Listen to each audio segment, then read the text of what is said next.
A sonnet is a short poem of 14 lines, employing a single common theme like time, death, eternity, divinity, enmity, love, friendship, or any other relationship for that matter. A sonnet is like a morning silver drop of dew hanging on the branches of literature, English literature. It's a type of graceful and beautiful piece of writing, but it cannot afford much space. Its shortness and its smallness itself is its charm. That's why the comparison. A sonnet is like a morning dewdrop. Usually the sonnets are addressed to a person, just as we do in letters. And the bewitching expressions of it are gracefully packed in rhythm, iambic pentameter usually, and is adorned with a silvery border, that of an effective rhyme scheme also. There are four primary types of sonnets: Petrarchan, Shakespearean, Spenserian, and Miltonic.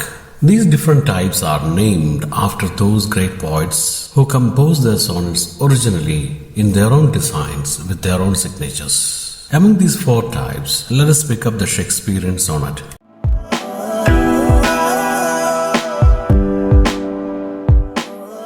Doubtlessly, we can say that William Shakespeare is the most celebrated king among all literary geniuses in the kingdom of English literature. And his sonnets are generally orbiting around his best-liked topics, namely love and friendship, nature and beauty, the inevitability of change and impermanence in our lives, etc. His sonnets are mainly addressed to two individuals. One, to his own patron, the Earl of Southampton, a fair youth as he says, and also to a mysterious lady. We do not know much about this dark lady.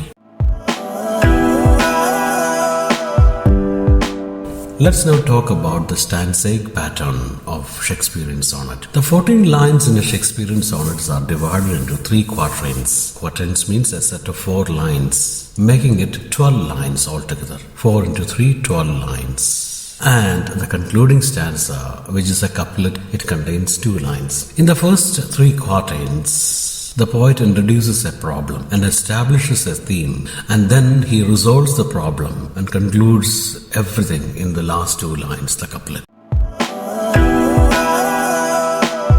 The most impressive feature here is the rhyme scheme. In Shakespearean sonnets, you find the rhyme scheme AB, AB, CD, CD, EF, EF, and GG, couplet, GG. The greatness and mastery this eminent poet had in his own language is simply revealed when we probe into this simple, graceful feature in all his sonnets. The very same rhyme scheme, AB, AB, CD, CD, EF, EF, GG, finds expression in all 154 sonnets the great poet has composed. Hats off to this great ancient bard who composed such graceful chest boxes of wit and wisdom. William Shakespeare, Sonnet 60. Like as the waves make towards a pebble shore, so do our minutes hasten to their end. Each changing place with that which goes before. In seek and toil, all forwards do contend. Nativity, once in the main of light, crawls to maturity, wherewith being crowned, crooked eclipses against his glory fight. And time that gave death now his gift confound. Time doth transfix the flourish set on youth, and dwells the parallels in beauty's brow. Feeds on the rarities of nature's truth, and nothing stands but for his scythe to mow. And yet to times in hope my words shall stand, praising thy worth despite his cruel hand. Like as the waves make towards the pebble shore, so do our minutes hasten to their end. The poet compares the minutes or moments of various stages in our lives to that of the waves in the ocean. The waves are always eager to join the shore, the pebble shore. Sometimes pebbles are scattered on the shore. They come one after the other, yearning to touch the shore. Each changing place with that which goes before. In seek and toil, all forwards do contend. Toil means hard work, continuous work. So the poet here says that they always move in a graceful sequence, though its stages are not usually noticed by us. One wave or stage comes forward, replacing the old, and then the next changing the place with its previous one, etc., etc.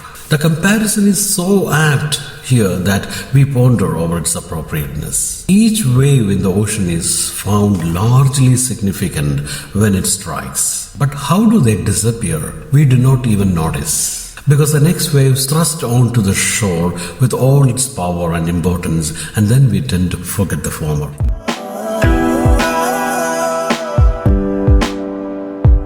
Nativity, once in the main of light, crawls to maturity, wherewith being crowned. The poet gives a very clear example of nativity. Nativity means birth. Birth happens almost mysteriously. Life originates. And then the growth begins. The child reaches different stages of its aliveness. First the baby crawls on the floor, then it sits, then walks on its unsteady limbs, falls, then walks, talks, feels, thinks, interacts, reaches maturity, and is crowned and glorified. Alas, then suddenly, when he has achieved all the glory that life can afford, there begins troubles. The misery and penury of spirit start surrounding him. The poet uses the most suitable term, eclipses. These eclipses, these negative experiences work against our dear selves in many ways. We all know what all possible calamities strike us often. All those unpredictable and uncertain ingredients of life. The common miserable themes of our lives. Death and disease, financial troubles and debts, complexities of our so-called relationships, treachery and deceitful cunningness, and other turmoils. The list is too long to be accommodated in 14 lines. Hence the term eclipse. Crooked eclipses against his glory fight, and time that gave death now his gift confound. Death, actually, it is D-O-T-H. It's an Old English word for death. Yes, Shakespeare finds the true culprit here. Time. Time takes back, confound everything that he himself has bestowed on us. The word confound means defeat. Defeat a plan, aim or hope. The word confound carries many meanings, actually. It is used to express anger, frustration, etc. It can also mean confuse, mix up, etc. But in this context, we can interpret the meaning differently. Let's take back as its meaning. The time confound means time take back all the gifts that it has given. The sonnet continues. Time doth transfix the flourish set on you, and dwells parallels in beauty's brow. Transfix actually means exchange. Flourish actually means the flourish of the trumpet.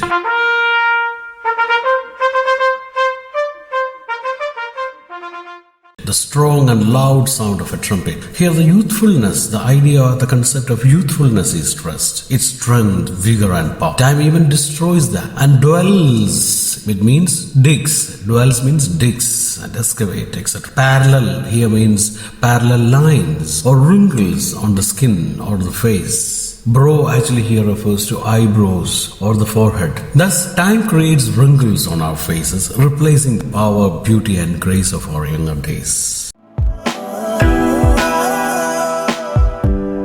Thus, time creates wrinkles, yes. Feeds on the rarities of nature's truth. Rarities here means rare gifts or talents or beauty and vigor.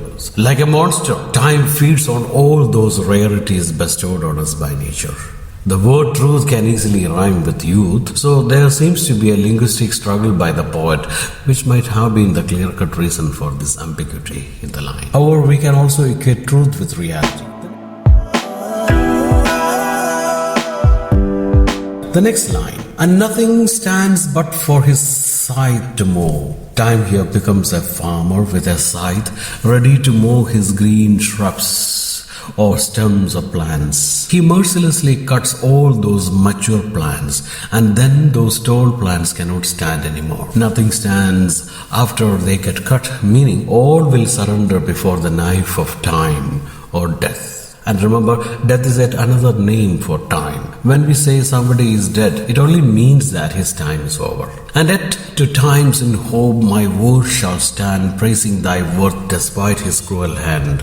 The final couplet is very typical of Shakespearean sonnets, and it has such a concluding note, and the rhyme used is an excellent example of Shakespearean talent. The couplet solves the issue of time and uncertainty in real life. Like any other Shakespearean sonnet, this also ends with a note of optimism and surety. The poet is so certain that though everything and everybody is subjected to death, his sonnets, his words will be standing like uncut plants, and they will never be mowed or cut by time. The time may be cruel with all, but not with his writings. The poet bard here had a great vision. He knew his writings could never fade even after centuries. And none but we, the 21st century people, also understand the truth behind his belief.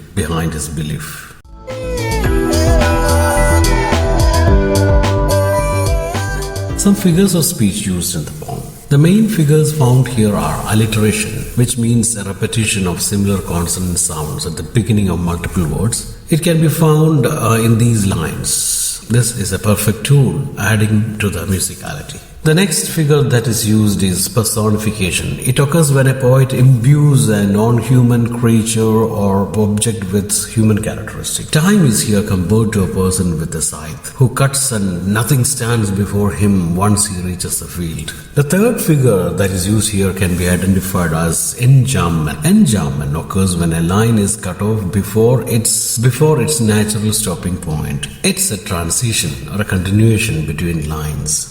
Look at these two lines.